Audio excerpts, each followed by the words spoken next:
अगर बच्चों मैं आरएनए की बात करूं, ठीक है, तो आरएनए में भी बेसिकली हमारे पास में 4 पार्ट्स हैं। पहले के 3 तो सेम रहेंगे, लेकिन आपका चौथा पार्ट बिल्कुल अलग हो जाएगा। तो आरएनए के 4 पार्ट्स क्या होंगे? एडेनिन, ग्वानिन,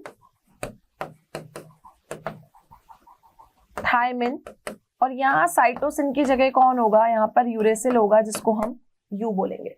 तो हमारे आरएनए का मतलब होता है राइबोस न्यूक्लिक एसिड। इसके भी कितनी यूनिट्स हो गई? इसकी भी आपके पास में 4 यूनिट्स हो गई। पहले की 3 यूनिट्स दोनों की सेम है, लेकिन चौथी अलग है। इसकी चौथी यूनिट कौन है? इसकी चौथी यूनिट यूरेसिल है। इतना क्लियर? ए और टी के बीच में हाइड्रोजन आबंध डबल बॉन्ड वाला, सी और जी के बीच में आपका ट्रिपल बॉन्ड वाला। क्लियर? चलिए आगे हम बात करते हैं इसी क्रम में न्यूक्लिक अम्लों की संरचना की, कि न्यूक्लिक अम्ल जो होते हैं उनकी संरचना होती कैसे है। तो बच्चों आप देखोगे कि किसी भी न्यूक्लिक एसिड को बनाने के लिए आपको 3 चीजें चाहिए। ठीक है, वो 3 चीजें मैंने आपको क्या बताई? अभी स्टार्टिंग में ही बताई। न्यूक्लिक एसिड को बनाने के लिए 3 चीजें चाहिए। एक तो चाहिए पेंटोज की शुगर, जिसको आप शर्करा बोलोगे। दूसरा चाहिए आपको नाइट्रोजीनियस बेस, ठीक है, और एक होता है आपका उसमें फॉस्फेट का लिंकेज। ये 3 चीजें चाहिए मुझे न्यूक्लिक एसिड को बनाने के लिए, न्यूक्लिक अम्ल को बनाने के लिए। इसको मैं बोलूंगी पेंटोज शर्करा, इसको मैं बोलूंगी बेस को, नाइट्रोजीनियस बेस को क्षार, और इसको हम फॉस्फेट ही कहेंगे। तो ये हो गया हमारा फॉस्फेट। तो आप देखोगे कि अभी जो मैंने आपको डीएनए का और डीआरएनए का स्ट्रक्चर बताया, ठीक है, मैंने उसमें आपको पेंटोज शुगर बताई। अब अगर आप उसमें कोई भी एक हाइड्रोजन को रिप्लेस करके क्षारक लगाते हो, तो अगर आप पहली वाली स्थिति से, पहले वाले कार्बन से हाइड्रोजन को हटाते हो, तो आप बोलोगे कि न्यूक्लियोसाइड बना है। ठीक है, और आप उसको अगर कोई और से हटाते हो तो आप बोलोगे न्यूक्लियोटाइड बना है। तो आपको 2 चीजें यहाँ देखने को मिलेगी। एक का नाम होगा न्यूक्लियोसाइड, एक का नाम होगा न्यूक्लियोटाइड। तो न्यूक्लियोसाइड और न्यूक्लियोटाइड में क्या फर्क है? फर्क सिर्फ इतना ही है कि हमने हाइड्रोजन को कहां से हटाया। ठीक है, तो एक हो गया न्यूक्लियोसाइड और एक हो गया न्यूक्लियोटाइड। तो अब देखते हैं कि न्यूक्लियोसाइड और न्यूक्लियोटाइड से जो आपका पॉलीन्यूक्लियोटाइड आबंध बनता है वो बनता कैसे है। तो यहां पर पहले तो आपको न्यूक्लिक अम्ल में एडेनिन, ग्वानिन, थायमिन, साइटोसिन और यूरेसिल दिखता कैसा है वो स्ट्रक्चर बताए हुए हैं। तो देखो अभी जो मैंने आपको डीएनए का स्ट्रक्चर बताया उसमें ये 1, 2, 3, 4, 5 चीजें बताई। ये जो 3 है, ठीक है, स्टार्टिंग की डीएनए आरएनए में सेम रहती है, सिर्फ चौथी यूनिट जो है उसका फर्क है। एक में आपका थायमिन है, एक में आपका साइटोसिन है। तो देखो आप, ये स्ट्रक्चर आपका यहाँ पर एडेनिन का है, ये ग्वानिन का है, ये साइटोसिन का है, ये थायमिन का है, और ये आपका यूरेसिल का स्ट्रक्चर है।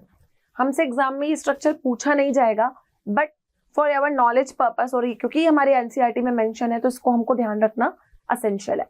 ओके, चलिए अब मैं क्या बता रही थी आपको? मैं बता रही थी आपका न्यूक्लियोसाइड और न्यूक्लियोटाइड कैसे बनेगा। तो उससे पहले आपको क्या करना पड़ेगा? आपको इनकी स्थिति को समझना पड़ेगा कि दोनों स्ट्रक्चर में क्या डिफरेंस है। अभी मैंने आपको ये स्ट्रक्चर बताया, ठीक है, डीएनए का। मैंने आपको बोला कि पहले वाले कार्बन पे क्या करो? पहले वाले कार्बन से एक ग्रुप को हटा के यहाँ पर क्षारक लगा दो, ठीक है, और 5वें वाले कार्बन पे क्या करो? ये आपका फॉस्फेट वाला बेस लगा दो। ये फॉस्फेट ग्रुप हो गया, क्षारक का मतलब बेस हो गया, और खुद ये कौन है? ये आपकी पेंटोज शुगर है। तो अगर आप पहले कार्बन की स्थिति पे क्षारक लगाते हो तो आप बोलोगे कि यहां पर कौन बना? यहां पर न्यूक्लियोटाइड बना। और चौथे और 5वें की स्थिति के बीच में अगर हम इसको लगाते हैं तो हम बोलेंगे न्यूक्लियोटाइड बना। यहां न्यूक्लियोसाइड और यहां न्यूक्लियोटाइड, दोनों शब्दों में बहुत फर्क है, ध्यान से समझिए। तो कुल मिला के जब आप अमीनो अम्लों की चेन बनाते हो तो आपको करना क्या है? आपको लेनी है शर्करा, फॉस्फेट और नीचे उसका क्षारक।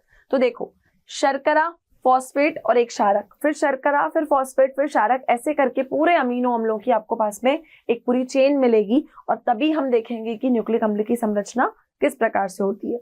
तो देखो इस स्ट्रक्चर में आपने देखा कि मैंने आपको क्या बताया, शर्करा है, पेंटोज शुगर है, ये आपकी पेंटोज शुगर हो गई,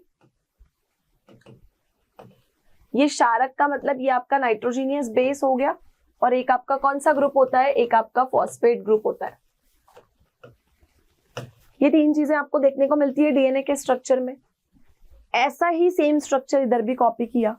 अब यहां पर जो इन दोनों के कनेक्शन से बॉन्ड बनेगा वो बनेगा फॉस्फाइड एस्टर लिंकेज। क्यों?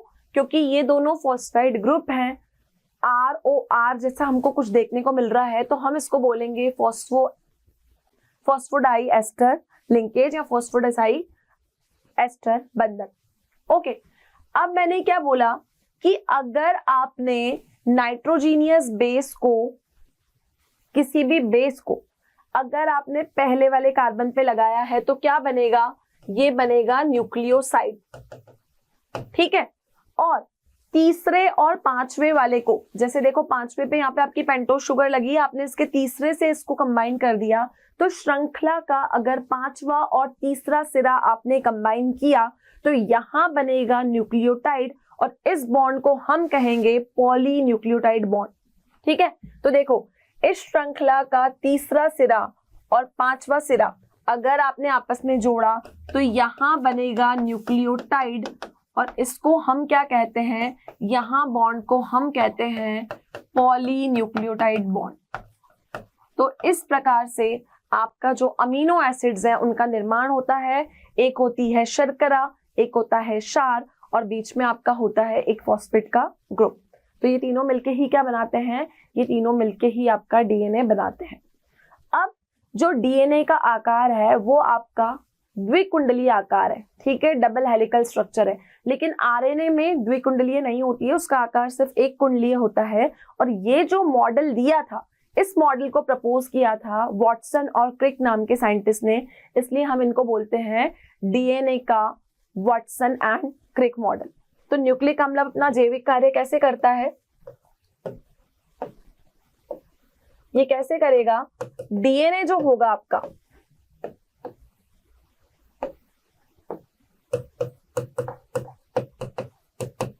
वह आपका द्विकुंडलीय आकार है या फिर द्विकुंडलीय संरचना है। इसको किसने दिया था, इसको वॉटसन एवं क्रिक नाम के साइंटिस्ट ने दिया था, ठीक है। इसलिए इसका नाम वॉटसन एंड क्रिक मॉडल भी होता है, जिसमें आप देखोगे कि अभी मैं आपको बताऊंगी कि डीएनए जो होता है वो कैसे डबल हेलिकल स्ट्रक्चर की फॉर्म में होता है। यहां पर एडेनिन और थायमिन आपके डबल बॉन्ड से कनेक्टेड होते हैं और ग्वानिन और साइटोसिन आपके ट्रिपल बॉन्ड से कनेक्टेड होते हैं। लेकिन अगर मैं आरएनए की बात करूं तो आरएनए का जो हेलिकल होता है वो सिर्फ एक ही हेलिकल होता है और वो उसी को मोड़ के कुंडली का आकार बनाता है। तो ये द्विकुंडलीय नहीं होता है। इसके अंदर कितनी कुंडली होती है, इसके अंदर एक ही कुंडली होती है, ठीक है। अब बच्चों आरएनए भी आपके पास तीन तरीके के हैं, ठीक है। वो तीन आरएनए क्या है देखते हैं। आरएनए हमारे पास 3 टाइप्स के हैं, आरएनए हमारे पास में 3 टाइप्स के हैं, और वो 3 टाइप के आरएनए क्या हैं, एक कहलाता है आपका mRNA, एक कहलाता है rRNA, एक कहलाता है tRNA, ठीक है। अब M, R और T का यहाँ पर क्या मतलब है, आरएनए 3 तरीके के हुए तो M का मतलब हुआ आपका मैसेंजर आरएनए, मैसेंजर मतलब जो मैसेज देने का काम करेगा। R मतलब राइबोसोमल आरएनए, ठीक है। और tRNA का मतलब होता है ट्रांसफर आरएनए, ठीक है। तो mRNA, rRNA और आपका tRNA, तो एक हो गया संदेशवाहक, एक हो गया राइबोसोमल और एक हो गया आपका अवतरण आरएनए। क्लियर। तो ये 3 तरीके के आरएनए होते हैं और आरएनए को हम बोलते हैं राइबोस न्यूक्लिक एसिड। 3 चीजें डीएनए की तरह ही होती है, सिर्फ एक यूनिट अलग होती है जिसका नाम होता है यूरेसिल। और इस आरएनए का काम क्या है? आरएनए का काम है प्रोटीन को सिंथेसिस करना, प्रोटीन का संश्लेषण करना। क्लियर? तो अब हम देखते हैं कि न्यूक्लिक एसिड जो है आपका डीएनए का जो स्ट्रक्चर बना है उसका मॉडल कैसा है और वो जैविक कार्य आपके कैसे करता है। तो देखिए डीएनए का वॉटसन एंड क्रिक मॉडल। तो बच्चों अब हम चर्चा करते हैं न्यूक्लिक अम्लों के जैविक कार्य की, कि जो आपका न्यूक्लिक एसिड होता है वो बायोलॉजिकल एक्टिविटी कैसे करता है। तो आप देखोगे कि जो आपका न्यूक्लिक अम्ल है वो आपका डीएनए के लिए कंप्लीटली रिस्पॉन्सिबल है। और डीएनए का काम क्या है? डीएनए का काम है कि जितनी भी वर्षों पुरानी किसी भी जीव की आनुवांशिक सूचना है उसको स्टोर करके रखना और उसको एक जनरेशन से दूसरे जनरेशन में ट्रांसमिट करना। अब आप देखोगे कि यहाँ पर जो आपका डीएनए है उसका द्विकुंडलीय संरचना आपको यहाँ पर बताई गई है। तो ये डीएनए की कैसी संरचना है? इस संरचना को हम बोलते हैं डीएनए की द्विकुंडलीय संरचना।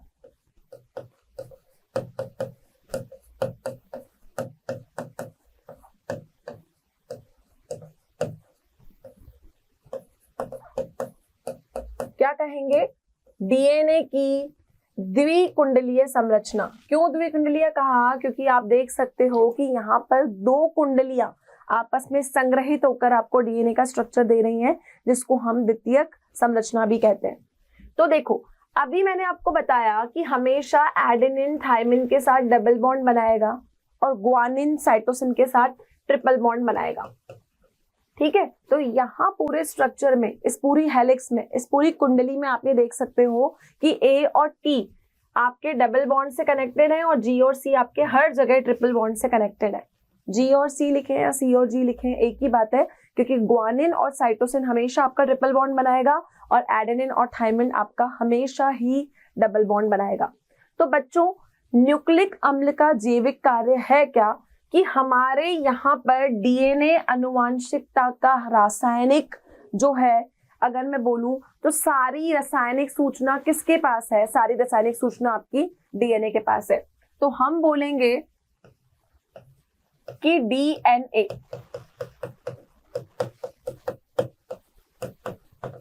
रासायनिक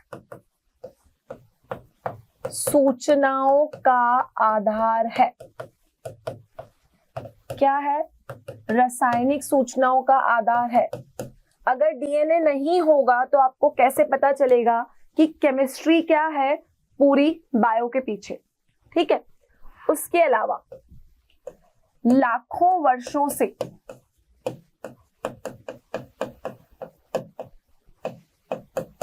किसी जीव की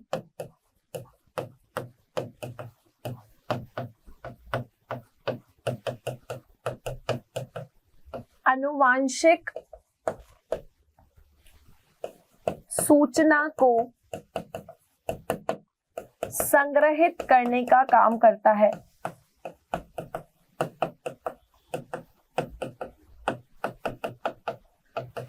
क्या करता है? किसी भी जीव की आनुवांशिक पूरी सूचना, हम बोलते हैं कि डीएनए का काम है एक जनरेशन से दूसरे जनरेशन तक इंफॉर्मेशन को लेके जाना। लेकिन पूरी जो किसी भी चीज की, किसी भी जीव की लाखों वर्षों से जो भी पूरी उसकी आनुवांशिक सूचना है, जो भी उसकी हेरिडिटी इंफॉर्मेशन है, वो किसके पास है? वो डीएनए के पास है। तो डीएनए का काम क्या है? डीएनए सारी आनुवांशिकता को संग्रह करके रखता है। क्लियर? इसके अलावा आपने देखा कि ये जो आपका डीएनए है ये प्रजातियों की पहचान के लिए विशिष्ट रूप से जाना जाता है। अगर ये नहीं होगा तो आप पता ही नहीं कर पाओगे कि कौन कौन सी प्रजाति का है। तो हम क्या बोलेंगे? तीसरा पॉइंट, प्रजातियों की सूचना के लिए विशिष्ट रूप से मशहूर है। कौन कैसी प्रजाति का है ये किसको पता है? ये सिर्फ आपके डीएनए को पता है। ठीक है, अब बच्चों जो डीएनए होता है उसके अंदर एक स्पेशल प्रॉपर्टी होती है जिसको हम कहते हैं सेल्फ रेप्लिकेशन करना, खुद ही को ही बार बार रेप्लिकेट करते रहना। तो डीएनए के अंदर एक स्पेशल प्रॉपर्टी होती है जिसको हम बोलते हैं डीएनए की एक विशेषता, जिसको हम क्या कहते हैं, सेल्फ रेप्लिकेशन।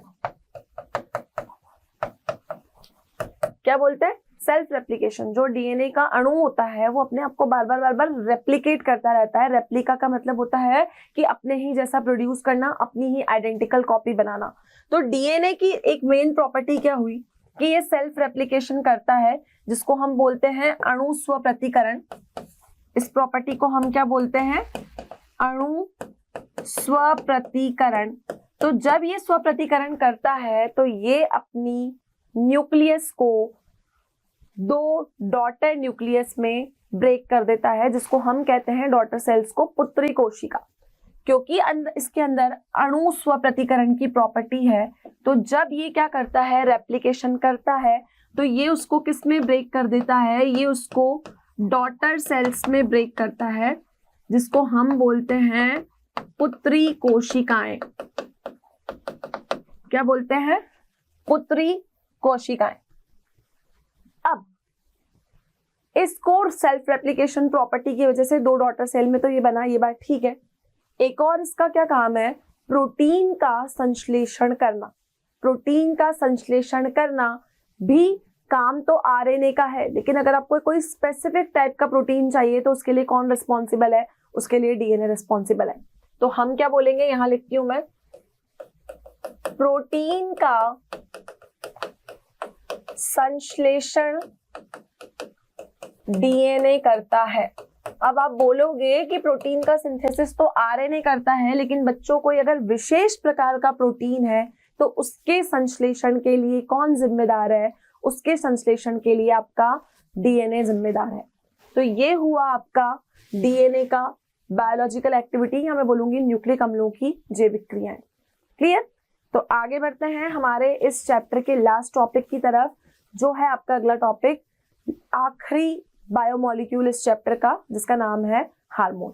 तो स्टार्ट करते हैं हार्मोन से। तो बच्चों अब हम आगे बढ़ते हैं, ये है हमारा आखिरी प्रकार का जैव अणु, और ये जैव अणु जो है ये आपका 6 नंबर का जैव अणु है जो हमने पूरे बायोमोलिक्यूल्स में पढ़ा। तो लास्ट जैव अणु जो कि बायोमोलिक्यूल है हमारे पास, उसका नाम है हार्मोन। क्या नाम है इसका? इसका नाम है हार्मोन।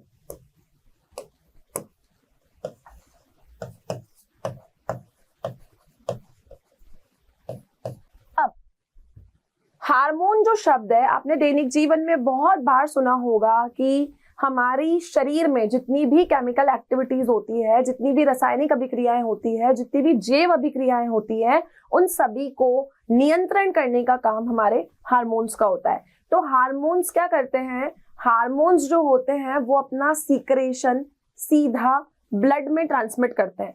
हार्मोन से जो निकलने वाला सीक्रेशन है वो सीधा ब्लड में जाता है, और वही रिस्पॉन्सिबल होता है कि हमारे शरीर में बायोलॉजिकल एक्टिविटीज कैसे होगी। फॉर एग्जाम्पल अगर मैं बात करूं थायरॉक्सिन हार्मोन की, आपने थायरॉक्सिन हार्मोन सुना है कि अगर आपकी बॉडी में आयोडीन की कमी हो जाती है तो आपका जो गला है वो प्रभावित हो जाता है, जैसे कि अभी मेरा हो रहा है, लेकिन ये मुझे थायराइड की कमी से नहीं हो रहा है, थायरॉक्सिन की कमी से नहीं हो रहा है, ये कोल्ड की वजह से हो रहा है। तो हमारी अगर थायराइड वाली ग्रंथि प्रभावित होती है तो वो क्यों होती है, क्योंकि हमारी बॉडी में थायरॉक्सिन की कमी हो जाती है। थायरॉक्सिन हार्मोन की कमी होने से थायराइड ग्रंथि प्रभावित हुई, और थायराइड ग्रंथि के प्रभावित होने से हमें जिस बीमारी का सामना करना पड़ा उस बीमारी को हम कहते हैं ग्वाइटर। ये आपने छोटी क्लासेस में पढ़ा है। तो इसका मतलब हमारी थायराइड ग्रंथि कौन सा हार्मोन रिलीज कर रही है, थायराइड ग्रंथि आपका थायरॉक्सिन हार्मोन रिलीज कर रही है, जो आपकी इस ग्रंथि को प्रभावित कर रहा है। तो हार्मोन्स का बेसिक फंक्शन क्या हुआ, हमारी बॉडी में जितनी भी बायोकेमिकल एक्टिविटीज हो रही हैं उनको कंट्रोल करने का काम किसके पास है, हार्मोन के पास है। तो सबसे पहले हम हार्मोन को क्या लिखेंगे, हार्मोन की डेफिनेशन लिखेंगे, हार्मोन की परिभाषा।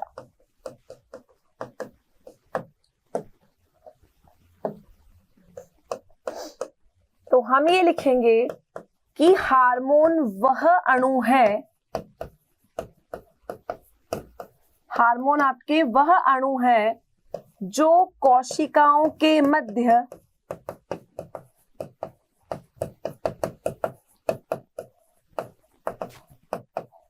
संदेशवाहक का काम करते हैं।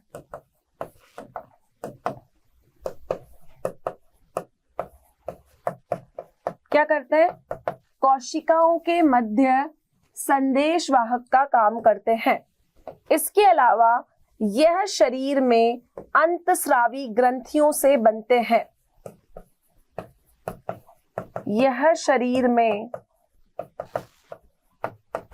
अंतस्रावी ग्रंथियों से बनते हैं।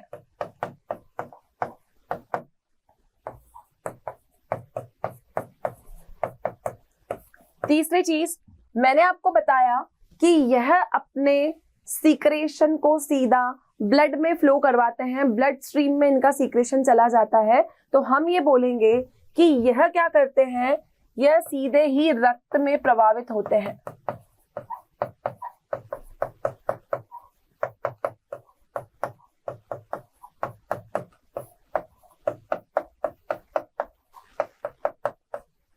इतना क्लियर? तो यहां पर मैंने हार्मोन्स को परिभाषित किया। मैंने क्या हार्मोन की डेफिनेशन लिखी है? हार्मोन हमारे वह जैव अणु हैं जो कोशिकाओं के मध्य, हमारे ब्लड सेल्स के बीच में संदेशवाहक का काम करते हैं, मैसेंजर का काम करते हैं, मैसेजेस देने का काम करते हैं। यह शरीर में अंतस्रावी ग्रंथियों के बने होते हैं। बहुत सारी ग्रंथियां होती है, उनसे मिलके ये बनते हैं, सीधे ही रक्त में प्रभावित होता है। इनका काम क्या है कि सीधे ही अपना सीक्रेशन ये कहाँ फ्लो करवाते हैं? सीधे ही अपना सीक्रेशन ब्लड में फ्लो करवाते हैं। इतना क्लियर? अब डेफिनेशन के बाद चर्चा कर लेते हैं उदाहरणों की।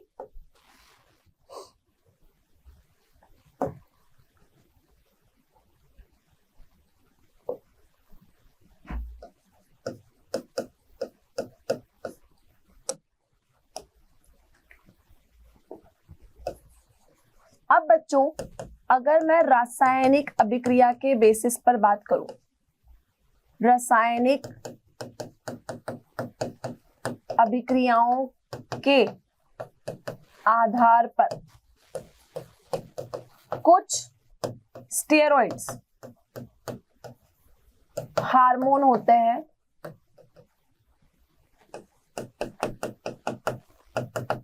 जैसे एक हो गया आपका एस्ट्रोजन और दूसरा हो गया एंड्रोजन। ठीक है, आपके कुछ स्टेरॉइड्स जो है वो हार्मोन का काम करते हैं। एक आपका होता है एस्ट्रोजन और एक होता है आपका एंड्रोजन। इसके अलावा और भी हार्मोन्स हमारे पास में हैं, जैसे मैंने आपको बताया थायरॉक्सिन, अभी मैंने आपको उदाहरण दिया था। अब मैंने आपको क्या बताया कि आपकी बॉडी में थायराइड ग्रंथि होती है, जिसको हम इंग्लिश में थायराइड ग्लैंड कहते हैं। क्या कहते हैं? इस थायरॉक्सिन ग्रंथि को हम थायराइड ग्लैंड कहते हैं। तो ये हुई हमारे पास में थायराइड ग्लैंड। अब बच्चों होता क्या है, ये जो हमारी थायरॉक्सिन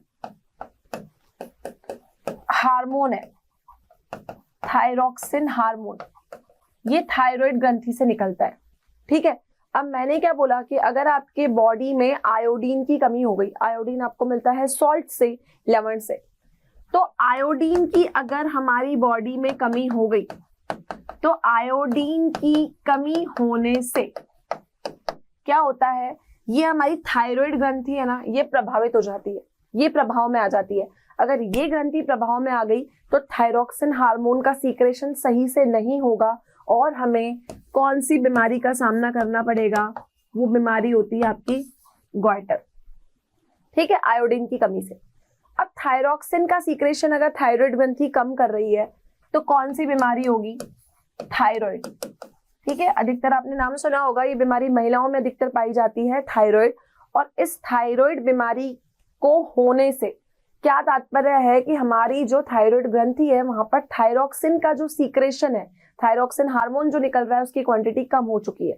अब जब ये थायराइड बीमारी किसी को भी होती है, स्पेशली ये फीमेल्स में होती है, तो आप देखोगे कि फीमेल्स में जो बेसिक कैरेक्टर देखने को मिलता है वो होता है कि एक तो उनकी काम करने की क्षमता कम हो जाती है, और दूसरा या तो वो मोटापे का शिकार हो जाती हैं या दुबलेपन का शिकार हो जाती है। तो ये थायराइड ग्रंथि प्रभावित होने से थायराइड नामक बीमारी होती है, जिसकी वजह से आपको दो चीजें देखने को मिलेगी, या तो मोटापा या फिर दुबलापन। ठीक है, तो ये हार्मोन का काम है। कौन से हार्मोन का काम है? ये थायरोक्सिन हार्मोन ही इस चीज के लिए रेस्पॉन्सिबल है, और थायरोक्सिन हार्मोन निकला कहां से? थायराइड ग्रंथि से। क्लियर इतना? चलो अब हार्मोन्स पे कुछ और उदाहरणों की चर्चा कर लेते हैं। अब बच्चों, मैंने अभी हार्मोन में आपको एक उदाहरण बताया था, स्टेरॉइड। ठीक है, क्या उदाहरण बताया मैंने? स्टेरॉइड। ये जो आपका स्टेरॉइड होता है ना, ये आपका गोनेड और एड्रीनल हार्मोन से मिलके बनता है, एड्रीनल कॉन्ट्रैक्ट्स।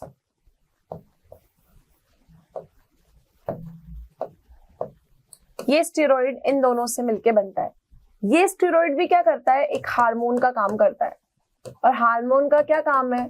हमारी बॉडी में जितनी भी एक्टिविटीज हो रही है उनको नियंत्रण करना। अब एड्रीनल कॉन्ट्रैक्ट्स और गोनेड, गोनेड क्या होते हैं? गोनेड आपकी एक, हम कह सकते हैं, ग्रंथियां हैं जो कि पुरुषों में जो होती है, पुरुषों में हार्मोन के सिक्रेशन का मेन कारण होती है। ये ग्रंथि पुरुषों में वृषण और स्त्रियों में जो जेनेटिक इंफॉर्मेशन होती है, हम कहते हैं, उसके लिए रिस्पॉन्सिबल होती है। ये आपका बायो का पार्ट है यहाँ पर थोड़ा सा। तो आपको यहाँ पे ध्यान क्या रखना है कि गोनेड्स और एड्रिनल मिलके आपका क्या बनाती है? स्टेरॉइड का निर्माण करती है। अब आपने बायो में ये भी सुना होगा, मेल हार्मोन और फीमेल हार्मोन, सुना है? अब मेल का जो हार्मोन होता है उसका नाम होता है टेस्टोस्टेरोन, और फीमेल का होता है प्रोजेस्टेरोन, या फिर हम उसको एस्ट्रोजन भी कह सकते हैं। ये दो हार्मोन्स मेल और फीमेल में बेसिकली पाए जाते हैं, टेस्टोस्टेरोन और प्रोजेस्टेरोन। अब बच्चों, जो मेल का हार्मोन है वो मेल कैरेक्टर्स के लिए रिस्पॉन्सिबल होता है। आपने नाम सुना होगा सेकेंडरी सेक्सुअल कैरेक्टर। अब मेल के अंदर सेकेंडरी सेक्सुअल कैरेक्टर क्या होते हैं? आप देखते हो कि हम नोटिस करते हैं कि मेल की वॉइस जो होती है वो फीमेल के कंपैरिजन में भारी होती है। मेल के फेस पे हेयर्स होते हैं in the form of beards and moustaches, दाढ़ी और मूंछों के फॉर्म में मेल की बॉडी पे हेयर्स होते हैं। तो उनके लिए कौन सा हार्मोन रिस्पॉन्सिबल है? टेस्टोस्टेरोन। तो ये हार्मोन मेल के सारे सेकेंडरी सेक्सुअल कैरेक्टर्स को कंट्रोल करता है। अब अगर मैं फीमेल की बात करूं तो फीमेल में प्रोजेस्टेरोन का लेवल जो है वो रेस्पॉन्सिबल है फीमेल में प्रेगनेंसी में, मेंस्ट्रुअल साइकिल में, या फिर फीमेल की बॉडी में जो अंडों का बनना। और हम ये कहते हैं कि फीमेल की बॉडी में जितनी भी बायोलॉजिकल एक्टिविटीज है उनको कौन कंट्रोल करता है? उनको प्रोजेस्टेरोन कंट्रोल करता है। तो टेस्टोस्टेरोन और प्रोजेस्टेरोन,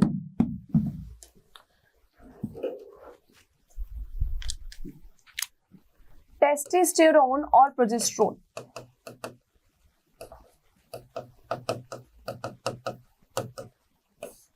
और प्रोजेस्टेरोन दोनों किसके लिए रेस्पॉन्सिबल हैं? ये रेस्पॉन्सिबल है सेकेंडरी सेक्सुअल कैरेक्टर्स के लिए। ठीक है, तो ये सारे हार्मोन्स जो हैं इनका बेसिक फंक्शन क्या है? इनका बेसिक फंक्शन है हमारे बॉडी में होने वाली बायोलॉजिकल एक्टिविटीज को कंट्रोल करना। क्लियर? तो ये आपका एक लास्ट बायोमॉलिक्यूल था, लास्ट आपका जैव अणु था जिसको हमने पढ़ा। लेकिन मैं फिर से आपको एक और इम्पॉर्टेंट चीज बताऊं कि यहाँ पर बायोमॉलिक्यूल्स सिर्फ 3 ऐसे हैं जिसमें से एग्जाम में क्वेश्चंस पुट अप होने के चांसेस है। पहला है कार्बोहाइड्रेट, दूसरा है आपके विटामिन, और तीसरा है आपका न्यूक्लिक एसिड। मैक्सिमम क्वेश्चन इस चैप्टर में से सिर्फ इसी टॉपिक में से अराइज होगा। तो हमें पढ़ना सारा चैप्टर है, but we have to focus on these 3 topics. Clear? तो इसी के साथ बच्चों हमारा ये आज का लेक्चर और मैं कहूंगी आज का चैप्टर हमारा यही कंप्लीट होता है, जिसमें हमने जैव अणुओं को डिटेल में पढ़ा। तो आई होप कि आज का लेक्चर सभी बच्चों को क्लियर है। तो बच्चों नेक्स्ट लेक्चर में हम फिर मिलेंगे और स्टार्ट करेंगे हमारी केमिस्ट्री का लास्ट चैप्टर कि केमिस्ट्री का हमारे दैनिक जीवन में क्या महत्व है। तो हमारे साथ कनेक्टेड रहिए। Thank you so much. Have a great day.